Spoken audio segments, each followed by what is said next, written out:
melakukan studi kasus. Sampel utama buatan pelaku dan 8 sampel saus sambal kami bawa ke laboratorium untuk diuji. Termasuk saus sambal merek terkenal. Hasilnya, 6 dari 9 saus positif mengandung formalin.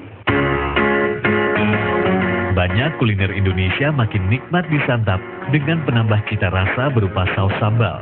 Namun, hati-hati tetap harus melengkapi kenikmatan kita menikmati kuliner tersebut. Pasalnya, saus sambal palsu dan berformalin bisa saja Anda konsumsi. Salah satunya saus sambal buatan Omen yang menggunakan tomat, cabai, dan pepaya busuk plus formalin agar awet. Ia pun meniru merek-merek saus sambal terkenal. Saya ambil buah-buah yang udah busuk, bawang-bawang yang udah busuk yang mereka buang, ya saya ambil, saya olah, sehingga rasanya pun enak. Untuk membuktikan liputan kami tidak direkayasa, kami membuat studi kasus dan pengujian di laboratorium. Dan terbukti, saus sambal Omen sebagai sampel utama mengandung formalin. Omen rupanya tak sendirian berlaku curang. Dari studi kasus ini juga disimpulkan, 5 dari 8 sampel acak saus sambal ternyata mengandung formalin. 4 saus sambal diantaranya bermerek terkenal produksi pabrik besar. Saus sambal itu kami beli di supermarket. Sedangkan sampel acak yang kita analisis dari 8 itu, 5 itu positif mengandung formalin, sedangkan 3 itu negatif.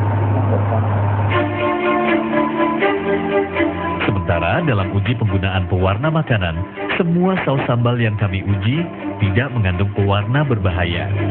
Padahal saus sambal Omen jelas-jelas menggunakan pewarna tekstil.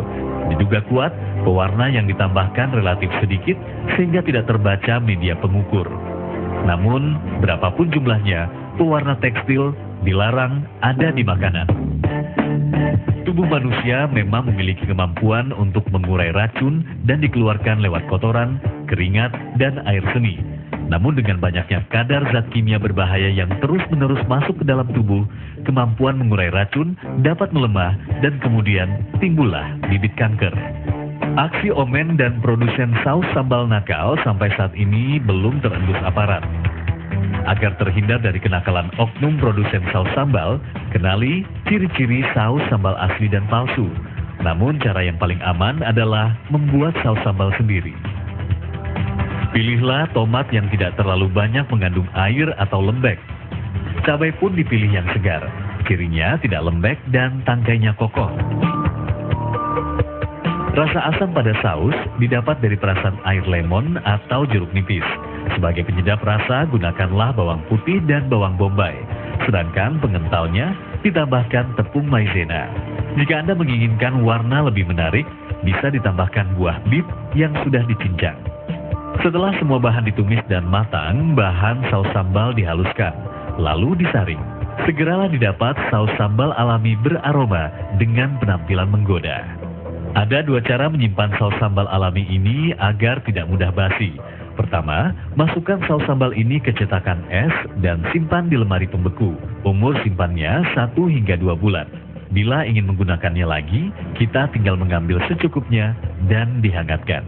Jadi kalau dia sudah kita masak, kita proses menjadi saus, sebaiknya tidak dilakukan proses pemasakan ulang atau reheating.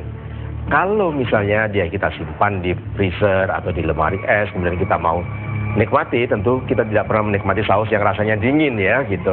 Supaya dia rasanya tidak dingin, kita hangatkan saja sebentar. Cara kedua, setelah disaring, masukkan saus sambal ke dalam botol plastik siap saji dan simpan di lemari pendingin. Namun metode ini hanya membuat saus sambal alami bertahan seminggu. Pasalnya, membuka dan menutup kemasan dapat menyebabkan mikroba masuk sehingga saus sambal lebih cepat rusak. Namun jika tak memiliki waktu banyak untuk membuat saus sambal alami, berikut sejumlah tips membedakan saus sambal asli dan palsu. Pertama, pilih saus dengan label produksi yang jelas, bersegel, dilengkapi tanggal produksi, dan kadaluarsa. Pilihlah tanggal kadaluarsa yang tidak melebihi 2 tahun dari saat produksi saus. Karena zat pengawet yang diizinkan untuk bahan makanan hanya akan bertahan maksimal 1 tahun setelah masa produksi. Lalu, uji kekentalannya. Saus sambal asli lebih berserat dan agak cair, sementara saus sambal palsu menggumpal, timbul buih terigu atau tepung sagu. Saus sambal asli beraroma khas tomat dan cabai, sedangkan saus sambal palsu beraroma menyengat zat kimia, apalagi bila disimpan lama. Namun cukup sulit bagi kita secara kasat mata menentukan apakah saus sambal yang kita konsumsi sehari-hari mengandung formalin atau tidak. Lagi-lagi, cara paling akurat mengujinya di laboratorium. Tim reportase investigasi. Hati-hati, di tengah keramaian pun pelaku kejahatan hipnotis mencari mangsa. Di pasar hingga di mal yang nyaman. Hanya dengan jebakan menanyakan alamat, barang berharga korban berpindah ke tangan pelaku. Sasaran utamanya adalah perempuan. Bagaimana menghindari kejahatan jenis ini? Ikuti reportase investigasi Minggu 11 Maret jam 5 sore lewat 15 menit di Trans TV. Jangan mudah menyerah untuk menjadi konsumen cerdas dan memilih yang terbaik untuk orang-orang yang Anda cintai. Ikuti terus reportase investigasi setiap Sabtu dan Minggu pukul 5.15 sore waktu Indonesia Barat. Saya Ani Rahmi, sampai jumpa.